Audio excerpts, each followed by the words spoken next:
Welcome back everyone. Prediction markets are blowing up and they're only going to get crazier from here. And as you've probably already noticed, I've personally turned 7,000 into over 22,000 in less than a year. And you can verify all of my trades on the Polygon blockchain just by copying this into there. I've also been sharing those trades live in my Discord to over 60 members. And today I'm going to be breaking down the exact 3 strategies behind my best wins. And if you're new to this, the great news is prediction markets are just now taking off. So we're all still early, and by no means does that mean that this is free money or easy money, but for those of us who are willing to put in the work, there is a massive opportunity here. So with my experience out of the way, let's dive in and talk about some of the fundamentals, like what platform to use. Starting with choosing a platform. You definitely want to be on Polymarket. The other big one is Kalshi. But Polymarket has all the advantages as of right now. They have more liquidity, there's way more markets, and the spreads are usually lower. If you don't know what any of that means, don't worry. As we go on through this video, I'll explain everything slowly. But for now, just understand you want to be on Polymarket. Now, US users do require VPN for full access. And a lot of people get scared to deposit money because of that, because they think Polymarket might seize it, but that's not possible because all of your money is stored onto the Polygon network. Even if their entire site were to crash down, your money would still be safe. So once you've successfully deposited money, you need to understand some basic market mechanics. So yes and no will always equal to 100%, almost, okay? And it's almost because I'm gonna show you, if we open up Polymarket and let's just click on the first one. You can see, will the Iranian regime fall by June 30th? Yes is at 40, no is at 61. So together that's 101, right? Which is above 100, and that's because there's a small spread. You want to view these numbers as the percentage chances of something happening. So there's a 40% chance that the Iranian regime will fall by June 30th. If I agree with this, you can see, and I choose to buy, for every 40 cents, I get back $1. And the same thing on no, for every 61 cents, we get back $1. As I increase my average price, so 1,000 it's still at 40, 10,000 it moves up to 41, 100,000 it moves up to 47. And that is due to liquidity. So liquidity affects the average price. The more volume in a market, so just the bigger the market, the more money in it, the more people know about it, the harder it's going to be to move the average price. You don't want to be the one to move the average price with your own capital because you're basically paying more than what the market expectation currently is, and there's really no need to do that unless you have a very, very good reason. The next thing you need to know is you always want to read the full rules, because Polymarket has the rules up here, right? Like the title. But then when you scroll down, you'll come to the entire market rules, which is way longer. And a lot of people get tricked because of this. They only read the title, they don't read the full rules, and then they end up losing money. And the last fundamental you need to understand is that the more money in a market, the more accurate the odds are gonna be, which makes sense, right? If you get one person's opinion versus 1,000 people's opinions, usually the one with 1,000 is gonna be more accurate. So moving on to my next point, which is a lot of people are gonna argue that Polymarket is just another form of gambling.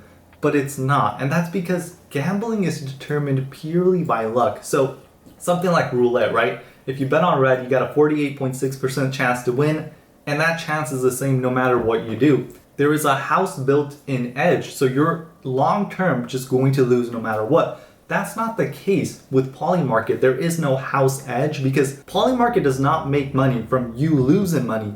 Their goal is simply to be as accurate as possible. They don't even have a fee at the moment. So if you are skilled enough, you can consistently make money like a lot of people have. Now, people that say that this is gambling do have a point because 70% of the accounts are negative. But you have to understand, many of those traders only traded once or twice, and a lot of them are making emotional decisions. They're overconfident in what they believe to be right instead of what the truth actually is. And you also have to understand, you're competing against insiders. You're competing against people who have access to bots that you don't, people who do this all day and have been doing it for a longer time. So if you're not actually ready to start trading, of course you're gonna lose money. It's very competitive.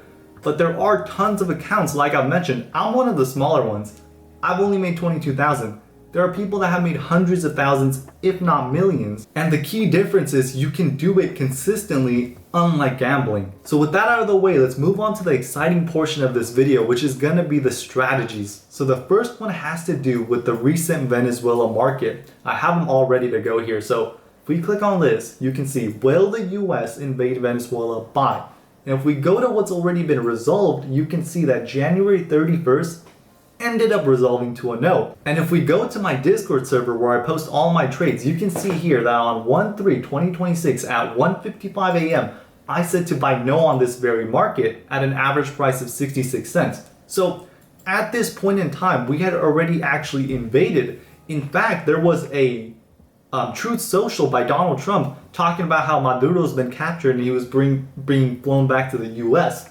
But this still ended up resolving to a no, and it has to do with the key rule down here. This market will resolve to a yes if the United States commences a military offensive, and this is the important part, intended to establish control over any portion of Venezuela. But that's not what we were doing, and a lot of people got fooled by this. Even major news publications such as the New York Post were making articles like this saying Polymarket refused to pay bettors who wagered US would invade Venezuela.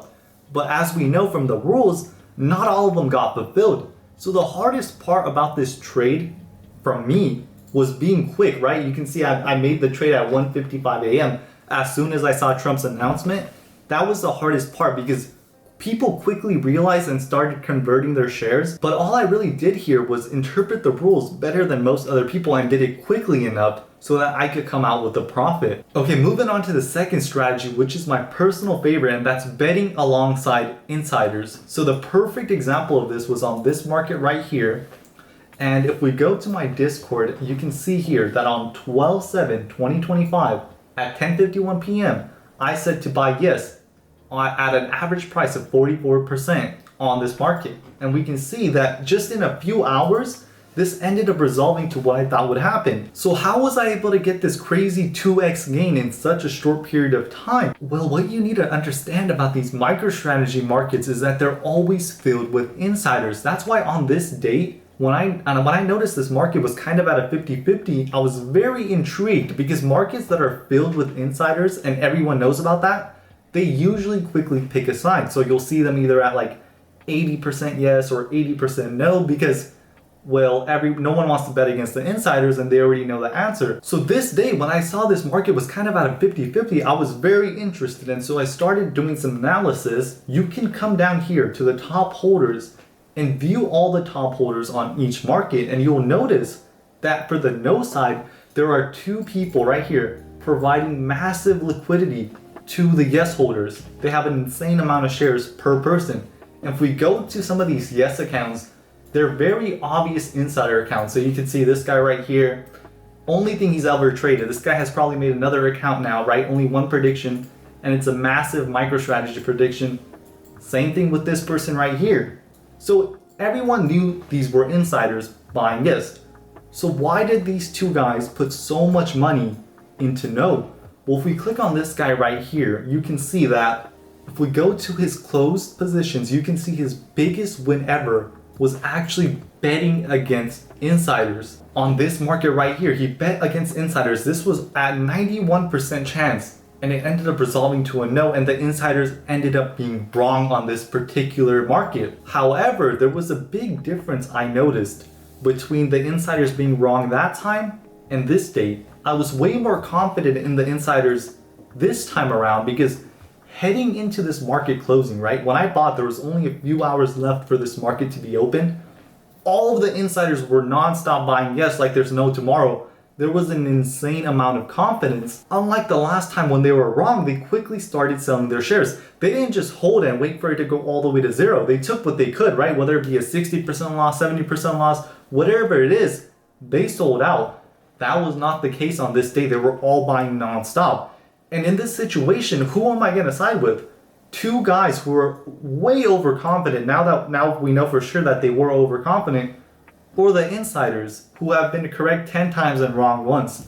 Of course, I ended up going with the insiders, and that ended up making me over $1,500 that one trade alone. And there are tons of markets filled with insiders. The hard part about this strategy is knowing when the odds are in your favor. Now there's a lot more to this. I could easily make a video on each different strategy, but this is kind of going over everything. So we're gonna move over to strategy number 3, which is getting into mispriced markets. I actually ended up losing this trade, but I still think it was a very good trade, and it was in regards to the Times Person of the Year. So once again, if we go back to my Discord, you can see that on 11/19/2025 at 7:41 p.m. I said I'm gonna put 1,000 into this. It's pretty risky, but the reward is quite high. I think his chances are closer to 30%. And that was regarding Jason Hung being the Time Person of the Year, who is the NVIDIA CEO, okay? And if we go to Polymarket, just follow with me here. If we go to Polymarket and we go to Jason Hung, you can see I bought at like 17%. And exactly what I said ends up happening. This ends up going all the way up to about 30% right here. And that's where he ends up staying before eventually being wrong and me losing my money. But I still think this was a very good trade, because exactly what I said was going to happen and thought was going to happen ended up happening. I was correct on the thesis that his chances were mispriced. And I came to this conclusion because he was added very late into this group of people, right? So if we go back to him, you can see that his initial addition was on November 17 at 4 p.m. If we go to someone like Donald Trump, you can see here that since June, he's been a candidate you can buy on here. So this guy was added late, and I saw it immediately. And just the fact of him being added late already kind of misprices him, because everyone else has had a lot more opportunity to be bought, whereas he's just been added. On top of that, Donald Trump and Jason having almost the same chances just made no sense. Donald Trump has already been on the cover twice. Getting there 3 times in a row, he's going to be the first person ever to do that. Not to mention he was the candidate just the last year. No one's been twice in a row. So that would be insane. And I was correct on that front as well. However, what ended up happening was that the Times Magazine cover actually had like 6 different people on it. So this ended up resolving to a no. Whereas on Kalshi, and this is one of the times I regret not looking at the Kalshi rules, because had I bought there, this would have resolved to a yes. I would have made over $6,000, because the rules were different. On Kalshi, no matter who, like even if there's multiple people on the cover, they're all resolved to a yes. And multiple people being on the cover was always a possibility. So it was very dumb of me not to look into the Kalshi rules, especially for such a giant market like this.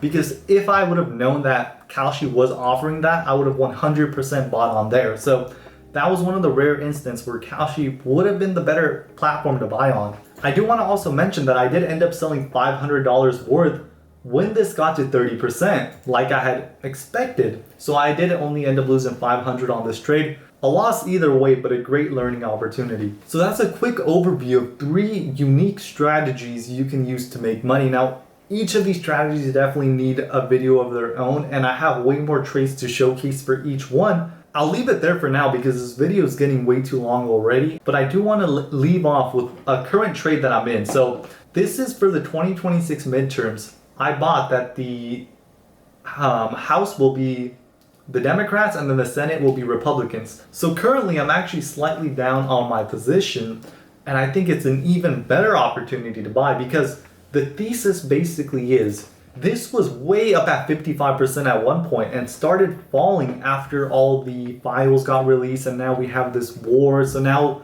everybody believes the Democrats are going to sweep. But that's not actually reflected in the polling data, and the most accurate pollster, which I'll link in the description so you can check this out for yourself, but the most accurate pollster for both 2020 and 2024, and they're based out of Brazil, and they're like great worldwide, not just in the US. They have this odds, right, of our Senate, D House, closer to about 55% right now. And that's what Polymarket had it at before as well. Before all this stuff with the files and then Iran, all of this stuff happened, that's what the odds were at. But the midterms are still far away, and unfortunately, people have a short memory span. And news like this oftentimes changes Polymarket way more dramatically than in real life, because everybody here is like consistently, watching the news, consistently online, chronically online even. that's not how it is with people that are actually going to go and vote, and people are going to forget, and a lot of people just don't care because we're so polarized. So I definitely think that right now this is mispriced. I'm not saying it's going to happen for sure. The goal isn't to try and get something that's going to happen for sure.